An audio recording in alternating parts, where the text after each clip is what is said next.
Hello dear, मैं महेश राठौर। आज हम सीखने वाले हैं समबाहु त्रिभुज का क्षेत्रफल कैसे ज्ञात करते हैं और क्षेत्रफल दिया है तो समबाहु त्रिभुज की भुजा कैसे ज्ञात करेंगे। आइए वीडियो शुरू करने से पहले मैं आपको बता देता हूं कि समबाहु त्रिभुज होता क्या है। तो प्यारे बच्चों, समबाहु त्रिभुज ऐसा त्रिभुज होता है जिसकी तीनों भुजाओं की माप बराबर होती है और इसका प्रत्येक कोण बराबर होता है। और कितने डिग्री का होता है? ये 60 डिग्री का होता है। आइए ज्ञात करते हैं समबाहु त्रिभुज का क्षेत्रफल। लेते हैं पहला क्वेश्चन है समबाहु त्रिभुज का क्षेत्रफल निकाले जिसकी एक भुजा की लंबाई 8 सेंटीमीटर है। तो देखो, जिसकी एक भुजा की लंबाई 8 सेंटीमीटर है तो तीनों भुजाओं की लंबाई 8 सेंटीमीटर ही होगी, क्योंकि इसमें तीनों भुजाएं आपस में बराबर होती है। तो हमको दिया है क्या दिया हमको? भुजा दी हुई है और भुजा को हम ए से दर्शाते हैं। कितना है? 8 सेंटीमीटर।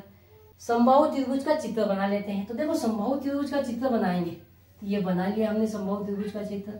यहाँ पर देखो, इसको नाम दिया ए, इसको बी, इसको सी। इसकी एक भुजा 8 है तो प्रत्येक भुजा क्या होगी? 8 होगी। मतलब कि इसकी तीनों भुजाएं आपस में क्या होती है? बराबर होती है। अब इसको हमको क्या निकालना है? क्षेत्रफल निकालना है। तो देखो, सूत्र क्या होता है? समबाहु त्रिभुज का क्षेत्रफल।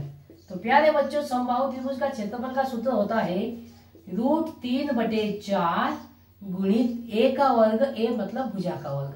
अब देखो बच्चों, यहाँ पर हम ये भुजा का मान रख देंगे। भुजा का मान कितना दिया? 8। तो यहाँ पर भुजा का मान रख देते हैं। तो यहाँ पर देखो, √3/4 गुणित भुजा का वर्ग। भुजा कितनी दे रखी है? 8। तो 8 का वर्ग हो जाएगा। अब इसको सरल कर लेंगे तो √3/4 गुणित 8 का वर्ग है तो इसको 8 गुणित 8 लिख सकते हैं हम लोग। फिर ये कट जाएगा 4 से, 4 एकम 4, 4 दूनी 8। तो क्या हो जाएगा बच्चों? 2 8 16।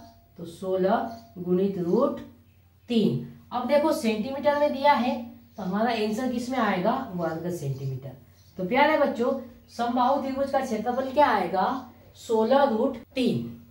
अब लेते हैं दूसरा क्वेश्चन। क्या है? समबाहु त्रिभुज की भुजा निकाले जिसका क्षेत्रफल 49√3 वर्ग सेंटीमीटर है। अब इसको हम हल करते हैं। यहाँ पर हम लिखेंगे हल। हमको दिया है, क्या दिया है वो लिख लेंगे।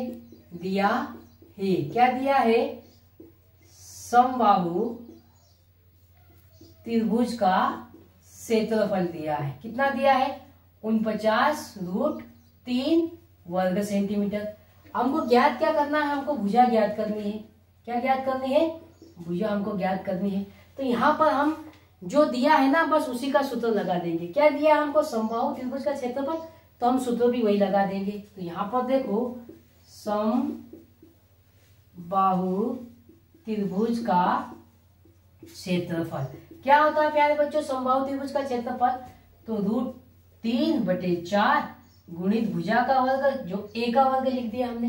अब देखो, हमको दिया है वो सूत्र में मान रख देंगे। क्षेत्रफल दिया है तो यहाँ क्षेत्रफल की जगह पर लिख देंगे 49√3 बराबर √3/4 इंटू भुजा का वर्ग।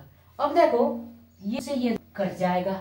अब ये 4 यहाँ भाग में इधर आके गुणा हो जाएगा। तो देखो, 49 गुणित 4 बराबर ए का वर्ग। अब ये ए का वर्ग है, यहाँ वर्ग हटाएंगे तो यहाँ क्या लगाएंगे? वर्गमूल लगाएंगे। तो देखो, 49 गुणित 4 का वर्गमूल ए। अब देखो, 49 का वर्ग कितना, वर्गमूल कितना निकलेगा? 7। और 4 का वर्गमूल कितना निकलेगा? 2 बराबर ए। इन दोनों का गुणा करेंगे तो ए बराबर कितना आ जाएगा? 7 दूनी 14 सेंटीमीटर। तो भुजा कितनी हो जाएगी समबाहु त्रिभुज की? 14 सेंटीमीटर। तो प्यारे बच्चों, इस प्रकार हम बड़े ही आसान तरीके से समबाहु त्रिभुज का क्षेत्रफल और भुजा ज्ञात कर सकते हैं।